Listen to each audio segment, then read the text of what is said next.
नमस्कार दर्शकों, स्वागत है आपका अपने कार्यक्रम हेलो डीडी में। महात्मा गांधी ने कहा है, सामाजिक आर्थिक स्वतंत्रता और समानता के अधिकारों को समाज के अंतिम व्यक्ति तक पहुंचाकर ही हम समाज में समरसता पैदा कर सकते हैं। तो आज के कार्यक्रम में दर्शकों हम बात करेंगे महिला सशक्तिकरण के बारे में। तो आइए चलते हैं और मिलते हैं आज के हमारे विशेषज्ञ से। हमारे विशेषज्ञ हैं श्रीमती उपमा रॉय, जो कि भूतपूर्व अध्यक्ष हैं महिला बाल विकास योग की, और साथ ही हमारे साथ हैं सारिका सिन्हा जी, जो कि निदेशक हैं। तो आइए इनसे चर्चा करते हैं। और दर्शकों, चर्चा करने से पहले मैं आपको बताना चाहूंगी कि आप भी सीधे फोन कॉल के माध्यम से हमसे जुड़ सकते हैं।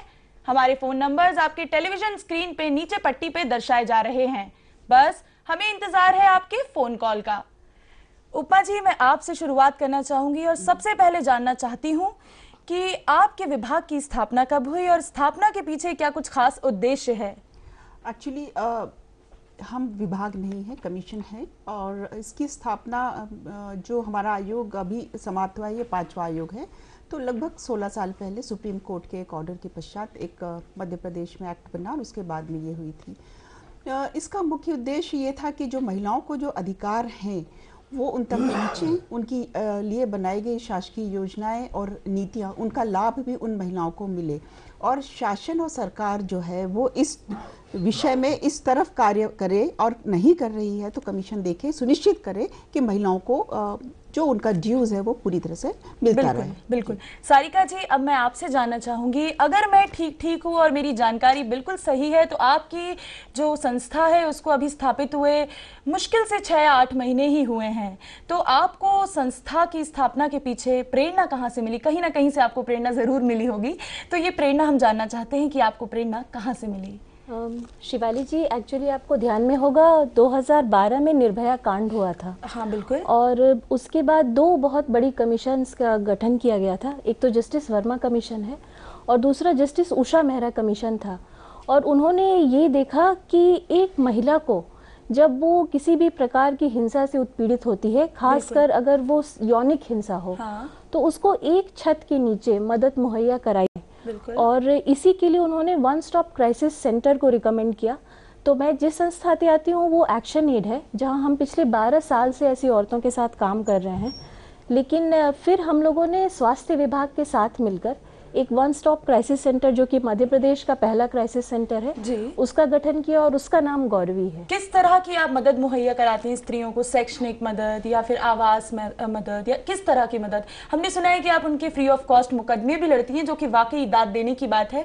तो आपको इतना मोटा खर्च कहाँ से मिलता है? कहाँ से आपको पैसा मिलता है इतना? क्या कहेंगे इस बारे में? देखिए, पहले तो मैं खर्च की बात ही करूँ तो पैसों के अलावा मैं ये कहूँगी कि बहुत जज्बे के साथ जुड़े लोग हैं हमारे साथ। वाकई बिल्कुल वाकई। जब एक महिला हमारे पास आती है तो वो हर तरह से टूटी हुई होती है, वो इमोशनल बात हो या पैसों की बात हो। तो सबसे पहले उस महिला को हैंड होल्डिंग सपोर्ट हम लोग बहुत देते हैं, जो कि साइको सोशल काउंसलिंग के माध्यम से देते हैं।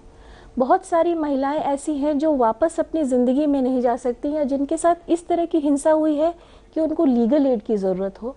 तो हम लोग अभी पिछले 6 महीने में करीब 110 केसेस हम लोगों ने लिए हैं, जिसमें 47 केसेस अभी फास्ट ट्रैक कोर्ट में गए हैं और 12 पे बिल्कुल उदाहरणीय जजमेंट भी हम लोग ला चुके हैं। बिल्कुल। इसके अलावा एक महिला को अगर रहने की जगह ना हो तो शेल्टर होम सपोर्ट मिलते हैं। बिल्कुल। बहुत छोटी लड़कियां आती हैं जिनके साथ बलात्कार हुआ होता है, हाँ। और वो अपनी कॉलोनी में रह के वापस स्कूल नहीं जा सकती। तो आप उनको एजुकेशन भी प्रदान करती हैं? किस तरह से, किस तरह के स्कूल आप उन्हें मुहैया कराती हैं? देखिए, हम उनको कन्वर्जेंस जो है हमारा डिपार्टमेंट्स के साथ है, तो हेल्थ के साथ है, एजुकेशन के साथ है, हाँ। तो शिक्षा विभाग के मदद से हम उनको रेसिडेंशियल स्कूल्स में डालते हैं, ताकि उनकी मुफ्त शिक्षा मुहैया हो सके। पर इतना करके हम एक लड़की को या एक महिला को छोड़ते नहीं हैं। बिल्कुल सही बात है। जैसा कि आप थोड़ी देर पहले कह रहे थे जज्बे की बात, तो मुझे याद आते हैं स्वामी विवेकानंद। वो अक्सर कहा करते थे, उत्तिष्ठ जागृत प्राप्य वरानि बोधत, उठो जागो और तब तक मत रुको जब तक लक्ष्य की प्राप्ति ना हो जाए। अभी हमारे साथ एक दर्शक जुड़ चुकी हैं, जो कि नरसिंहपुर से हैं, जिनका नाम है दामिनी। आइए चलते हैं और देखते हैं क्या कुछ खास सवाल है उनका। नमस्कार दामिनी जी, आपका बहुत बहुत स्वागत है आपके अपने कार्यक्रम हेलो डीडी में। अपना सवाल पूछें। Thank you ma'am. जी बिल्कुल। हेलो। हेलो दामिनी जी, क्या आप मुझे सुन पा रही हैं? नमस्ते मैम। हाँ नमस्कार। मैम मैं ये जानना चाहती थी, वहाँ पे जो मैडम बैठी हुई है उनसे, जी मैं उनसे ये बोलना चाहती थी कि हमारा एक फैमिली मैटर है घर का। जी। तो उसमें मेरे मतलब मम्मा पापा का झगड़ा चल रहा है, डिवोर्स का केस चल रहा है। और पापा जी को डिवोर्स इसलिए चाहिए है क्योंकि मम्मी को बेटा नहीं हुआ है, मैं एक ही बेटी हूँ और मेरे बाद में उनको मतलब कोई बच्चे नहीं हुए हैं, तो जिसकी वजह से मेरे पापा जी ने मम्मी को छोड़ दिया है और वो दूसरी शादी करना चाहते हैं। अच्छा। और उनका एक रिलेशन एक ऐसी मतलब अदर लेडी से है मैम, जो हरिजन है, और वो मेरी मम्मा को और मुझको ब्लैकमेल करती है कि अगर हमने हमारे पापा से, अगर मैं अपने पापा से मिली या मैंने अपने पापा से कोई बात की तो वो हरिजन उसमें मेरी मम्मी को जेल करवा देगी और मुझे बता देगी, मेरी पढ़ाई रोक देगी। तो मैम उस चीज के लिए मैं सॉल्यूशन चाहती हूँ कि हम पिछड़ा वर्ग में ओबीसी में आते हैं और वो हरिजन में आती है वो लेडी। जी जी जी और जी। जिसकी वजह से उसने मेरे पापा को भी ब्लैकमेल करती है मैम कि अगर तुम अपने बेटी और अपने बीवी के पास गए तो मैं तुम, मेरे पापा गवर्नमेंट सर्वेंट हैं, बीएसएनएल में सर्विस करते हैं, जी तो वो धमकी देती है मैम कि अगर पापा जी हमारे पास लौट कर आए या मम्मी से मिले तो वो पापा जी की नौकरी छुड़वा देगी हरिजन एक्ट लगवा कर, ओहो। और मेरी पढ़ाई रुकवा देगी। उसके 2 बेटे हैं मैम, बेटों के जरिए उसने 2-3 बार मुझे धमकी भी दिलवाई है और बोला भी है कि मेरा कॉलेज जाना पढ़ाई करना बंद करवा देगी। तो मैम मैं सॉल्यूशन जानना चाहती थी कि मैं ऐसी कंडीशन में क्या करूँ। जी दामिनी जी, आपको बिल्कुल परेशान होने की जरूरत नहीं है, हम सब आपके साथ हैं। आइए चलते हैं और उपमा जी से जानते हैं कि वे आपके सवाल का जवाब किस तरह देती हैं। पहली बात तो बेटा, आपने जो ब्लैकमेल की बात कही है, अगर आपने उसका एविडेंस इकट्ठा कर लिया है तो ब्लैकमेल की जो शिकायत है वो तत्काल पास के थाने में दर्ज कराइए। और दूसरी बात है, हरिजन एक्ट लगाने की धमकी देना कि वो आपके पिता के ऊपर भी लगा देंगे और उसके कारण ये तलाक की नौबत आई है, तो मुझे लगेगा कि आप इस संबंध को समझने में शायद असमर्थ हैं। सीधे सीधे इस तरह के आरोप लगाने के पहले की जो हिस्ट्री है उससे हो सकता है कि आप वाकिफ ना हो, वो आपके पिता माता और उस महिला के बीच की चीज़ है, उसे उन लोगों को निपटने दीजिए। लेकिन जहाँ तक आपको स्टॉकिंग करना, रोकना, आपको धमकी देना और आपको ब्लैकमेल करने की बात हो रही है, उसकी शिकायत आप बिना रुके लिखित में सबसे पास के थाने में दीजिए। अगर आपके क्षेत्र में महिला थाना है तो ठीक है, अदरवाइज जिस भी थाने में, जिस एरिया में रहते हैं उस एरिया के थाने में आपको ये शिकायत ज़रूर करना चाहिए। दर्शकों, अभी वक्त हो गया एक छोटे से विराम का, आप कहीं जाइएगा मत, हम यूं गए और यूं आए।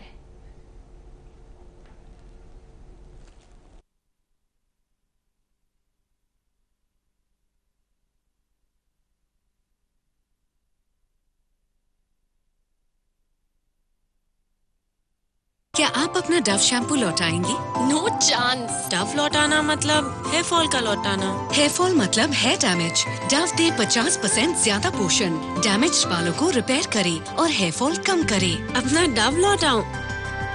कभी नहीं। अब हेयर फॉल की परेशानियों से आजादी डव शैम्पू के साथ। शादी सीजन यानी मेहंदी, संगीत, फेरे, रिसेप्शन, विदाई, 5 फंक्शंस की तैयारी अब रेडी सिर्फ 5 रुपए में। फेयर एंड लवली का स्पेशल मिनी पैक जो दे सिर्फ 5 रुपए में हमारा बेस्ट एवर निखार। अब 5 रुपए में रोज रेडी। अरे वो हो रहा है, फोन ऑन है किसी का। हाँ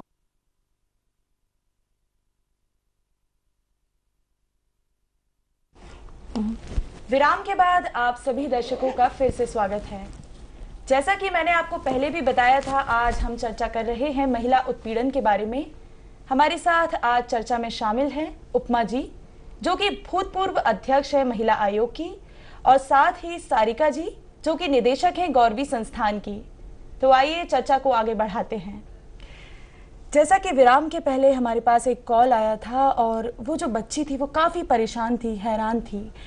पहले की स्थितियां अगर हम कंपेयर करें तो पहले अगर पारिवारिक स्थिति देखें तो सामूहिक परिवार में जीवन चलता था, और आज की स्थिति देखें तो वहाँ एकल परिवार है।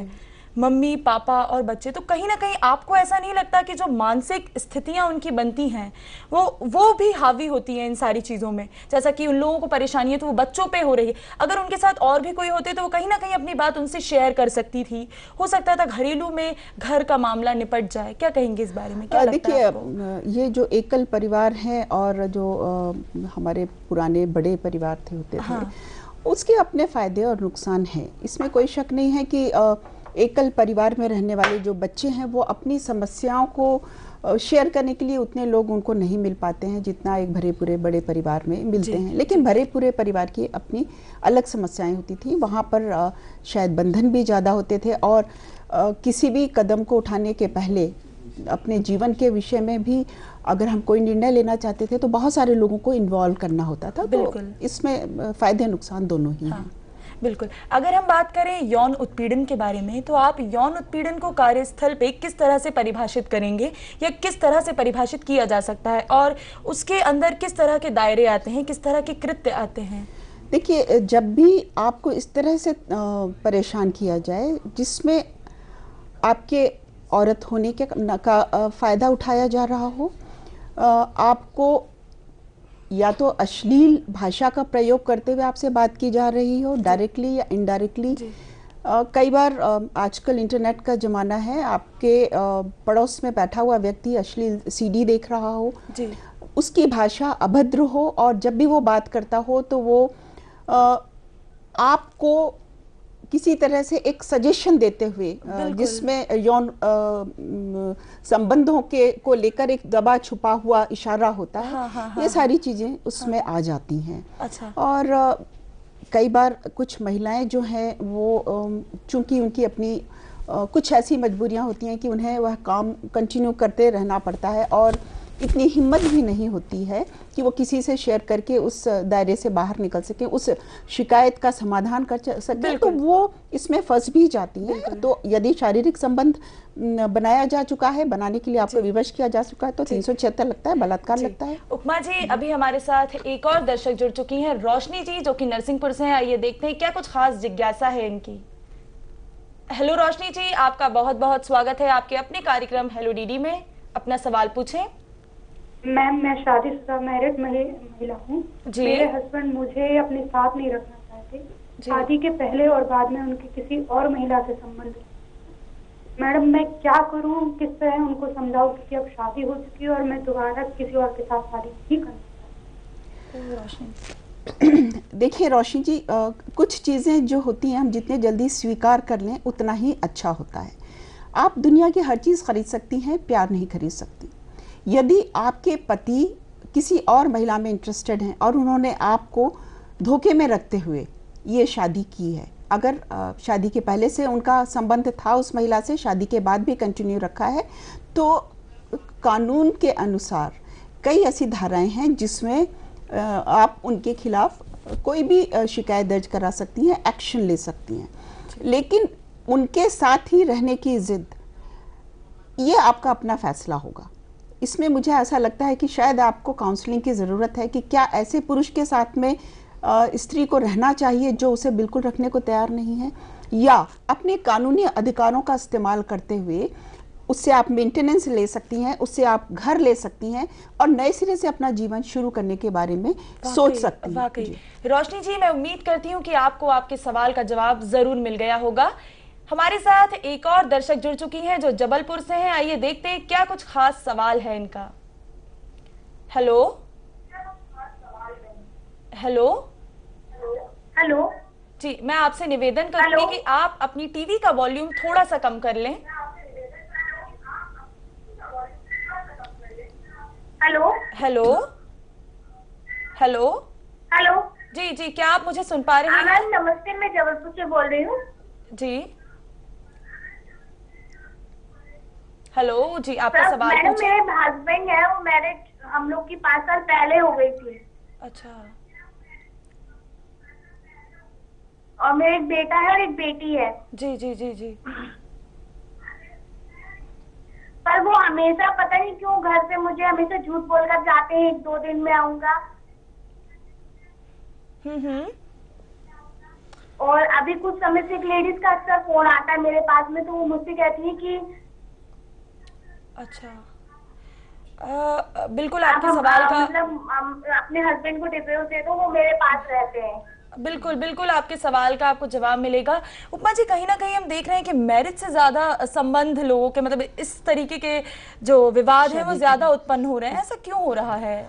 मुझे लगता है इसका जवाब ये भी हाँ, सारिका जी भी दे सकती है कि उनको भी कई ऐसी समस्याओं से उनका सामना करना होता होगा रोजमर्रा की देखें तो। क्या कहेंगे इस बारे में? देखिए, मैं एक बात जो आपको कहना चाह रही हूँ ना, हर हालत में एक औरत को ये सिखाया जाता है कि वो पूरी तरह सेटल्ड तभी है जब वो एक आदमी के साथ है। हाँ। और आप हर प्रकरण में देखिए, जब उपमा जी पिछले बहन को, हमारी रोशनी को बता रही थी, तो भी उसका ये था कि मैं एक पुरुष से दूसरे पुरुष तक नहीं जाना चाहती। बिल्कुल, है ना। तो क्या है कि एक शादी में आदमी को बहुत फ्रीडम है, तो वो दूसरी औरत के पास जा रहा है, वो बाहर जा रहा है, वो जवाबदारी नहीं है, पर एक औरत बिल्कुल बंधी हुई है।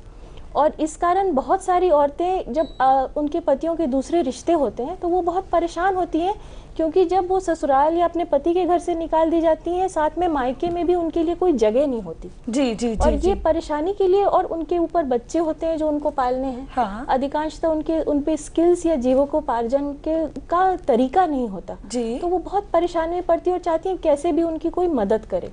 और अलग अलग प्रकरणों में हम सबसे ज्यादा यही देख रहे हैं कि घरेलू हिंसा जो है वो बहुत ज्यादा है औरतों पे, और उनकी डिपेंडेंसी बहुत है पुरुषों पे, उन पे बिल्कुल ही फ्रीडम नहीं है।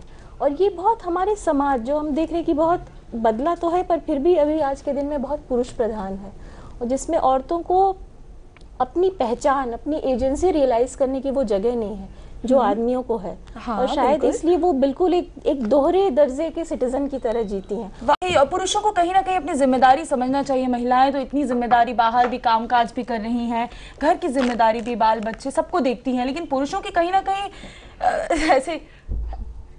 हमारे साथ एक और दर्शक जुड़ चुकी हैं, जानवी जी, जो कि भोपाल से हैं। आइए देखते हैं क्या कुछ खास सवाल है इनका। हेलो जानवी जी, आपका बहुत बहुत स्वागत है आपके अपने कार्यक्रम हेलो डीडी में। अपना सवाल पूछें। मैम नमस्ते। नमस्कार मैम, मेरे ससुराल में ससुर है ना, वो मुझे बहुत परेशान करते हैं जी। जानवी जी, थोड़ा आप अपने आप को क्लियर करेंगी? परेशानी कई तरह की होती है। किस तरह का विवाद है आपका? किस तरह की समस्या वो है ना, मुझे अकेला देख के मेरे रूम में आ जाते हैं, हाथ पकड़ लेते हैं, अजीब अजीब सी हरकतें करते हैं। एक मुझे बात बताइए, क्या आपके परिवार में आपके और आपके पति के अलावा कोई अन्य लोग भी हैं? जी, मेरे सास ससुर हैं, दादा दादी हैं। तो क्या आपने कभी अपने सास से ये इस बारे में बात, और अपने पति से इस बारे में बात की है? बताया है मैम, उन लोगों को सबको पता है, लेकिन वो कुछ बोल ही नहीं पाते। वो उनको सबको गाली में बकता है, गंदी गंदी। एक काम कीजिए, गाली बकता है। एक काम कीजिए, अपने इस परिवार को एक बात स्पष्ट रूप से बता दीजिए कि जो आपके ससुर का कृत्य है वो अपराध की श्रेणी में आता है। यदि उनको उनका परिवार नहीं रोकेगा तो एक नंबर है, उसे नोट करिए, 1090 1090। जब भी आपके ससुर आपके साथ इस तरह की कोई भी कुचेष्टा करते हैं तो बिना डरे इस नंबर पर फोन लगाइए, पुलिस आपके द्वार में तत्काल पहुंचेगी। इस तरह की किसी भी हरकत को बर्दाश्त नहीं किया जाना चाहिए। मुझे आश्चर्य है कि आपके पति और आपकी सास जो है वो इन सब चीजों को देखकर सुनकर चुप बैठी हैं। आप चुप मत बैठिए। मैं इसमें वाकई सारिका जी, मैं आपसे जानना चाहूंगी कि आप इस तरह के मुद्दों की किस तरह से निपटारा करते हैं? कई ऐसे मुद्दे आते होंगे सास के, ससुर के या पुरुषों के, तो कैसे आप निपटारा करती हैं? देखिए, हम आज के दिन में देख रहे हैं कि घर के अंदर जो यौन शोषण है ना, वो बहुत ज्यादा है। कार्यस्थल पे तो है ही, लेकिन घर के पति के अलावा जो बाकी लोग हैं वो भी बहुत ज्यादा इस तरह की शोषण कर रहे हैं। तो जानवी जी, एक तो चूंकि आप भोपाल से हैं, तो मैं आपको ये कहूँगी कि आप जेपी हॉस्पिटल ज़रूर आएँ एक बार। वहाँ पे गौरवी एक वन स्टॉप क्राइसिस सेंटर है। हम आपके ससुर से सीधा बात करना चाहेंगे, एक बार आपके पति से भी बात करना चाहेंगे कि इस पूरे मुद्दे पे वो कोई प्रतिक्रिया क्यों नहीं दिखा रहे, और उनको बहुत स्पष्ट हम ये बताएंगे कि काफ़ी धाराएं हैं घरेलू हिंसा के अलावा, क्रिमिनल धाराएं जो उनके ऊपर लग सकती हैं ऐसा करने के कारण। और आप बिल्कुल डरिए मत, बहुत सारे लोग आपके साथ हैं और हम सभी आपकी मदद करेंगे। बाकी अगर ऐसे भी कई केस होते हैं जो आपसे मुलाकात नहीं हो पाती है, तो ऐसी स्थिति में क्या आप ऐसे मुद्दों को अपने संज्ञान में लेते हैं? क्या आप खुद जाते हैं ऐसी महिलाओं के पास? जी हाँ। किस तरह से आप उन तक पहुंच पाते हैं? हम दो तरीके से उन तक पहुंचते हैं। एक तो भोपाल में बहुत सारे संस्थाएं हैं जिनके साथ हम जुड़े हुए हैं, तो अलग अलग जगह हम जागरूकता कैंपेन्स करते हैं। और दूसरा, हम 10 लोगों की टीम में एक व्यक्ति सिर्फ आउटरीच के लिए ही है। तो कई बार महिलाएं एक बार हमें फ़ोन करती हैं, दोबारा उनका फ़ोन बंद हो जाता है, तो उनका एड्रेस लोकेट करके हम उनसे मिलने ज़रूर जाते हैं। एड्रेस लोकेट किस तरह से करते हैं आप? कितनी मुश्किलें होती होंगी उस समय पे? अगर गलत हो गया तो कैसे? कई बार गलत निकलता है, लेकिन एक तो टेलीफोन नंबर से बहुत बार एड्रेस लोकेट होते हैं सही, अगर उन्होंने सही नाम से दर्ज कराया हो तो इसमें पुलिस की बहुत मदद मिलती है हम लोगों को, जो टेलीफोन कंपनी है उसकी काफ़ी मदद मिलती है। वाकई दर्शकों, मैं एक बार फिर आपको हेल्पलाइन नंबर बताना चाहूंगी 1090, जैसा कि उपमा जी ने बताया था और आपके टेलीविजन स्क्रीन पे नीचे पट्टी पे भी दर्शाया जा रहा है। अगर आपको वाकई अगर आपको कोई भी समस्या है तो आप उसका जरूर निराकरण पा सकते हैं। मैं इसमें गौरवी का नंबर अगर जोड़ सकूं तो 1800-233-2244 ये टोल फ्री नंबर है, और कोई महिला अगर मिस्ड कॉल भी हमको करती है तो हम वापस उनको कॉल बैक जरूर करते हैं। वाकई जैसा कि आप अभी बता रही हैं आपका टोल फ्री नंबर, अगर कोई नई स्त्री है, वो पीड़ित है, उसे परेशानियां हैं, समस्या है, तो वो आपसे कैसे जुड़ सकती है, कैसे आप तक पहुंच सकती है? क्या आप इसके लिए कुछ जागरूकता अभियान चलाती हैं? प्रचार प्रसार का भी आपका कोई माध्यम होता है? क्या कहेंगे इस बारे में? देखिए, सबसे आसान तो है, सबसे पास के थाने में जाकर अगर वो कहें कि हमको गौरवी जाना है तो वो लोग खुद पहुंचा देते हैं उस महिला को। दूसरा, एक टोल फ्री नंबर है जो मैंने अभी आपको बताया, उस पर वो कॉल कर सकती हैं। कई बार वो 108 को भी कॉल करके उनको बोलती हैं गौरवी लाने के लिए। जी। तो ये 3 बहुत प्रमुख कारण है जिसके कारण वो आ सकती हैं। हमारे साथ एक और दर्शक जुड़ चुकी हैं, रानी वर्मा, जो कि इंदौर से हैं। आइए जानते हैं क्या कुछ खास जिज्ञासा है। हेलो रानी जी, आपका बहुत बहुत स्वागत है कार्यक्रम में। अपना सवाल पूछे। जी रानी जी, आप अपना सवाल पूछें।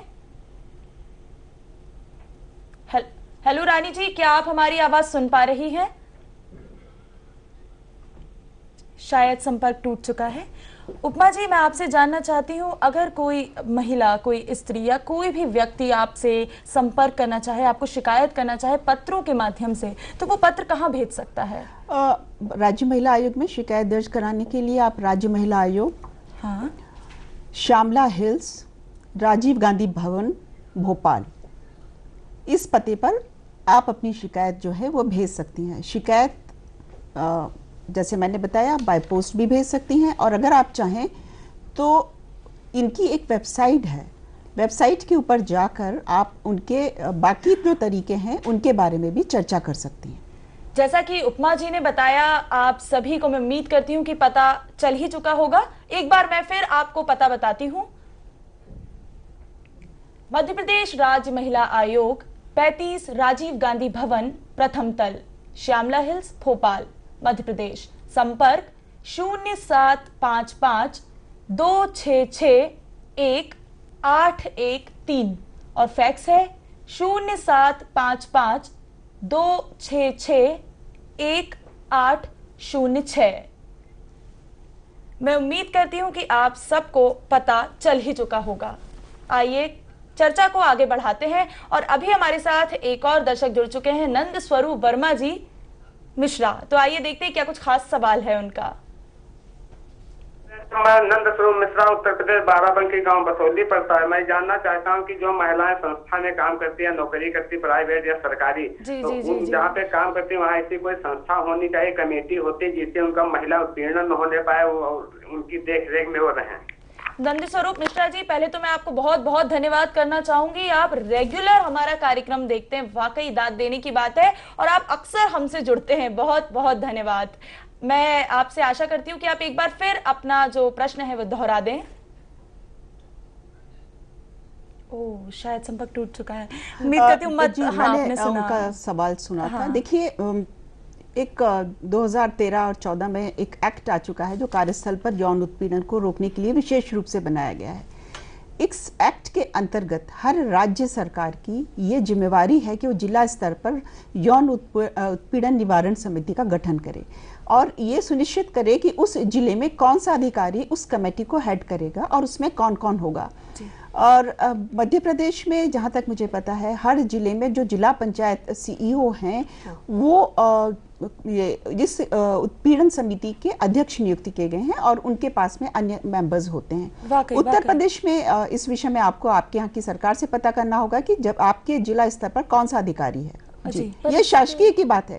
और जहाँ तक के जो गैर शासकीय या प्राइवेट संस्थाएं हैं जिसमें कम से कम 10 तक अगर भी लोग काम करते हैं, एम्प्लॉइज हैं, तो उनके लिए ये बहुत आवश्यक है कि वो एक ऐसी उत्पीड़न समिति अपने संस्थान में जरूर बनाएं। इनमें खासतौर से स्कूल हैं और कई एनजीओज भी आ जाते हैं जिसमें ये इस तरह से लोग काम करते हैं। तो ये उनको बनाना उनके लिए कानूनी रूप से अनिवार्य है। जी नंद स्वरूप जी, मैं उम्मीद करती हूँ कि आपके सवाल का जवाब आपको मिल ही गया होगा। उपमा जी, अक्सर देखने को आता है, महात्मा गांधी अक्सर कहा करते थे, गाँव में जहाँ असली भारत रहता है वहाँ जीवन और भी कठिन है। संघर्ष की जमीन पर कर्म की स्याही से उजली इबारत निकले वाले किसान भाई बहनों को आज भी कई परेशानियों का सामना करना पड़ता है। और महिला कृषक की बात करें तो वो 50% का योगदान देती हैं कृषि में। तो इस बारे में आप क्या कहेंगी महिलाओं के बारे में? और जब वो खेत खलियान में जाती हैं तो उन्हें कई सारी परेशानियों का सामना भी करना पड़ता है। ऐसी स्थिति में उन लोगों के लिए क्या कुछ खास सुझाव हैं आपके? कुछ हमारे महिला आयोग की तरफ से सुझाव शासन को गए थे।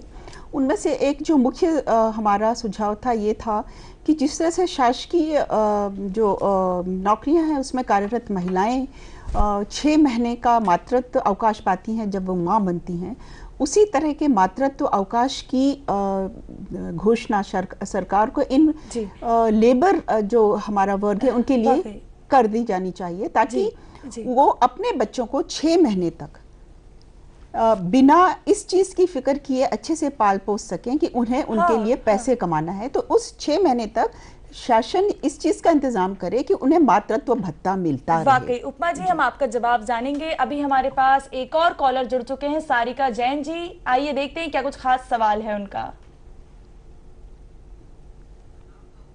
हेलो सारिका जी, आपका बहुत बहुत स्वागत है कार्यक्रम हेलो डीडी में। अपना सवाल पूछें।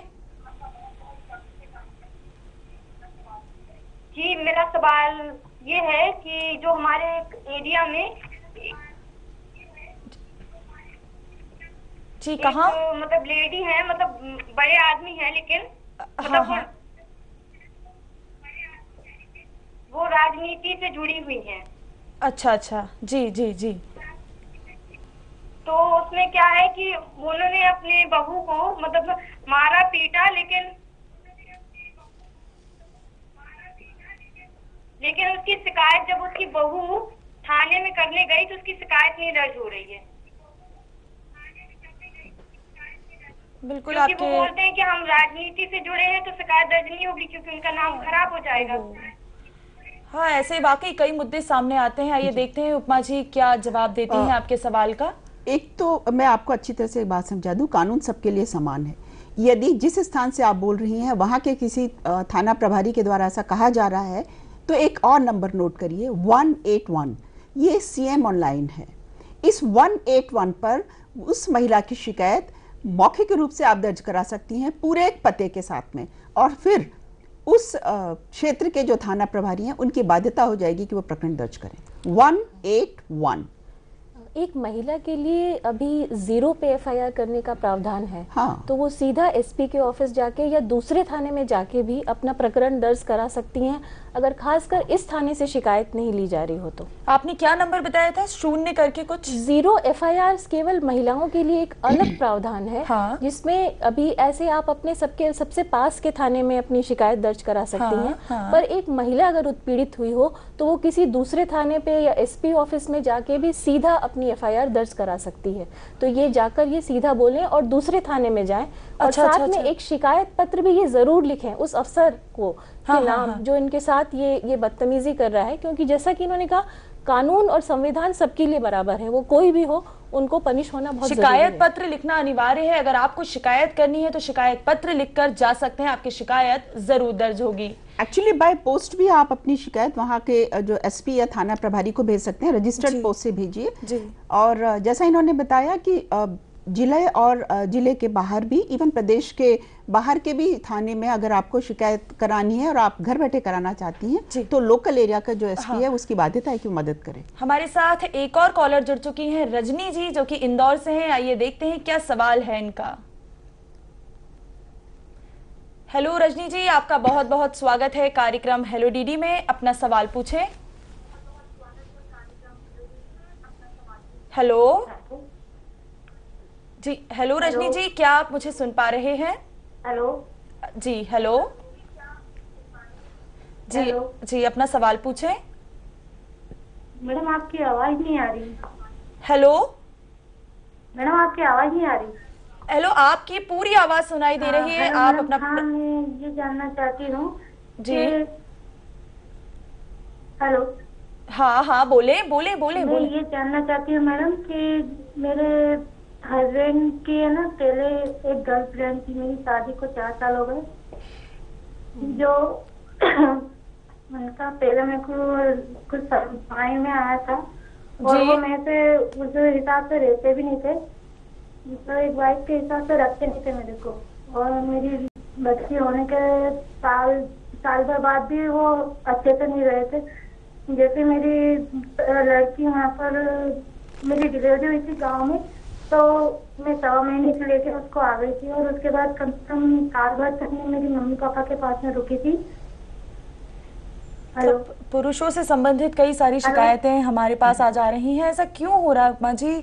क्या कारण है इसका? क्या करना चाहिए कि ये सब कम हो कहीं ना कहीं? देखिए, जब एक महिला को, एक लड़की को शादी होकर वो अपने परिवार से निकलकर दूसरे परिवार में जाती है जी। तो आज भी हमारी हिंदुस्तानी सोच के मुताबिक उस लड़की के माँ बाप ये मान लेते हैं कि अब ये बच्ची, इसका बोझ हमारे सर से उतर गया। वाकई वाकई। और उसके कारण वो लड़की ससुराल में होने वाली तकलीफों को अकेले झेलने के लिए विवश हो जाती है और अपने आप को बहुत ही असहाय महसूस करती है। हाँ। माँ बाप एक चीज याद रखें, यदि आपकी बच्ची को इस तरह की कोई तकलीफ ससुराल में होती है तो कभी ये ना कहें कि सब ठीक हो जाएगा। उसका तुरंत जो समाधान है उसे करने की कोशिश करें। आज हर जिले में महिला थाने, महिला डेस्क होती हैं, काउंसलर्स होते हैं, महिला बाल विकास के अधिकारी होते हैं। और उसके अलावा भी अगर आपका अपना परिवार आपको सपोर्ट दे तो आप इस तरह की परिस्थितियों से बहुत आसानी से लड़ सकती हैं। आपने बताया 15 साल से इस तरह की जो एक परिस्थिति बनी है उससे जूझ रही हैं। आपने इन 15 सालों में किस किस तरह के उपाय किए, ये हमारे पास सामने स्पष्ट नहीं हो पाया है। वाकई जी। महात्मा गांधी, स्वामी विवेकानंद अक्सर कहा करते थे कि स्त्रियों के अधिकार के लिए वे कभी कोई समझौता नहीं चाहते थे, लेकिन आजकल कहीं ना कहीं देखा जाता है इतना सख्त कानून है लेकिन कितने समझौते किए जाते हैं हर जगह हर क्षेत्र में, फिर चाहे वो पहाड़ी क्षेत्र हो या मैदानी क्षेत्र हो। क्या कहेंगे इस बारे में? इसका जहाँ तक समझौते करने की बात है, इसका पहाड़ी, मैदानी क्षेत्र, आर्थिक परिस्थितियां, इन सब किसी भी चीज से या शैक्षणिक योग्यता, इन सब किसी से भी लेने देने की वो लेना देना सरोकार है ही नहीं। आर्थिक स्थिति भिन्न भिन्न होती है, लेकिन कह सकते हैं ना कि अगर मध्य प्रदेश में कुछ है तो गुजरात में कुछ होगी। तो क्या आपको लगता है कि क्षेत्र भी कहीं ना कहीं निर्भर करते हैं? हाँ, मुझे लगता है उस जगह की जो सामाजिक सोच है उसका बहुत बड़ा असर वहाँ की जो आम नागरिक है उसके ऊपर पड़ता है। हाँ। जिस गुजरात की आप बात कर रही हैं वो उसमें महिलाओं की स्थिति अन्य राज्यों की तुलना में सामाजिक रूप से भी उन्नत है, बेहतर है। और कई राज्य ऐसे हैं जहाँ पर जैसे आप हरियाणा ले लीजिए, इवन हम मध्य प्रदेश में भी कहेंगे, कई राज्य ऐसे हैं जहाँ खुले रूप से आप ये मान सकते हैं कि महिलाओं को सामाजिक रूप से भी हे दृष्टि से देखा जाता है। वाकई। हमारे साथ एक और दर्शक जुड़ चुके हैं, अनूप जी, जो कि सागर से हैं। आइए देखते हैं क्या सवाल है उनका। नमस्कार अनूप जी, आपका बहुत बहुत स्वागत है आपके अपने कार्यक्रम हेलो डीडी में। अपना सवाल पूछें। हेलो मैम, जैसे कोई लड़की के साथ अत्याचार हो रहा है और वो लड़की नहीं बता पा रही है तो हम उसके लिए क्या करें? वाकई ये बहुत ही अहम सवाल है। कई बार ऐसा होता है कि खुद लड़की नहीं आती है या उसका परिवार आके कंप्लेन कर सकता है, क्या कहेंगी सारिका जी इस बारे में? अगर वो लड़की अवयस्क है, अगर वो बच्ची है, तो बिल्कुल उसके परिवार को आना चाहिए आगे। और ये अभी इन कैमरा ट्रायल्स के बहुत प्रोविज़न हैं, एक तो। दूसरा कि एक लड़की से बहुत ज़्यादा खोद कर सवाल न पूछा जाए, इस तरह के सवाल जिनको सुनकर वो और लज्जित हो। तो एक बार तो उसके साथ अत्याचार हुआ है, बार बार फिर वो मौखिक रूप से वो अत्याचार दोबारा हो। और अभी आप जानते हैं एक नया कानून भी आया है जो कि खासकर बच्चों के साथ जो इस तरह के अत्याचार होते हैं उससे प्रिवेंशन के लिए, जिसको हम पॉक्सो के नाम से जानते हैं जी। और इसके तहत भी बहुत गंभीर धाराएं हैं जो बच्चों के प्रोटेक्शन में लगाई जाती हैं। और आप पास के थाने में या आप सीधे हमको भी शिकायत कर सकते हैं। मैं अपना टोल फ्री नंबर फिर से बोल देती हूँ, 1800-233-2244। इस पर अगर आप मौखिक रूप से भी हमको शिकायत करते हैं तो हम आपके जिले के थाने को जरूर इसका संज्ञान देंगे जी। दर्शकों, जैसा कि हम सब जानते हैं कि 25 जनवरी को मतदाता दिवस होता है। इसके अवसर पे हम आपके लिए 23 तारीख को हेलो डीडी में एक कार्यक्रम लेकर आएंगे, तो देखना ना भूलें और हमसे जुड़े रहें। हमारे साथ एक और दर्शक जुड़ चुकी हैं, गीता मिश्रा, जो कि भोपाल से हैं। आइए देखते हैं क्या जिज्ञासा है और क्या सवाल है। हेलो गीता जी, आपका बहुत बहुत स्वागत है आपके अपने कार्यक्रम हेलो डीडी में। अपना सवाल पूछें। क्या बात है, संपर्क टूट चुका है जी। उपमा जी, अब मैं आपसे जानना चाहूंगी, ये तो बात हुई महानगरों की, नगरों की, कारगर महिलाओं की जो फेरी वाली हैं, हमने इन पे बात की, कृषक महिलाओं की। अगर अब हम चलें और बात करें बंदी गृहों में रहने वाली महिलाओं की, तो उनके साथ भी कहीं ना कहीं उत्पीड़न से संबंधित समस्याएं देखने को मिलती हैं। तो ऐसी महिलाओं के लिए क्या कुछ खास आप करती हैं? आप उन तक कैसे पहुंच पाती हैं और उनकी समस्याओं का निराकरण कैसे कर पाती हैं? राज्य महिला आयोग के द्वारा समय समय पर बंदी गृहों का निरीक्षण भी किया जाता है और वहाँ पर रहने वाली महिलाओं की परिस्थितियों की जानकारी लेकर हमने एक विशेष रिपोर्ट, जिसमें महिलाओं के लिए जेल रिफॉर्म्स की बात हुई है, वो हमने शासन को सौंपी है।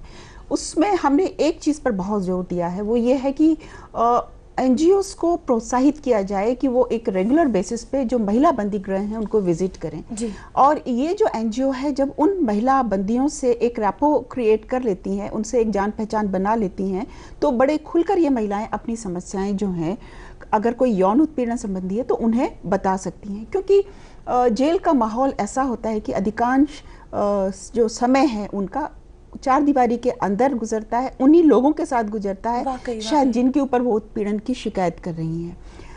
तो ऐसे में जो हमारा एक सुझाव था, एनजीओ को ज़्यादा से ज़्यादा परमिट करें और महिला जेल जो बंदी गृह है, जेल गृह जो है, उसमें पूर्ण रूप से महिलाएं ही जाएं, महिला डॉक्टर हों हाँ। और इवन उनकी सेवा शुश्रूषा करने वाले जो नर्सेज हैं वो भी महिलाएं हों। इस चीज के लिए हमने एम्फसाइज किया था जी। तो दर्शकों, आज हमने चर्चा की महिला उत्पीड़न के बारे में और आज हमारे साथ चर्चा में शामिल थी श्रीमती उपमा रॉय और सारिका जी। आप दोनों का बहुत बहुत धन्यवाद, आपने इतनी अच्छी जानकारी आज हमारे साथ साझा की।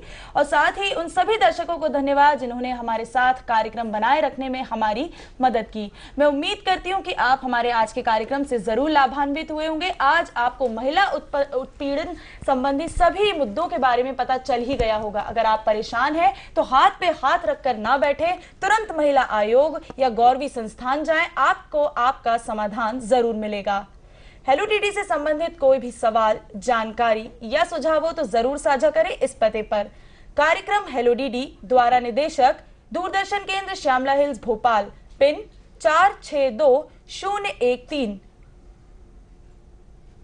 हम उम्मीद करते हैं कि आपने हमारा पता नोट कर ही लिया होगा। अगले हफ्ते 23 तारीख को फिर होगी मुलाकात नए विषय के साथ। तब तक के लिए मुझे दीजिए इजाजत। नमस्कार।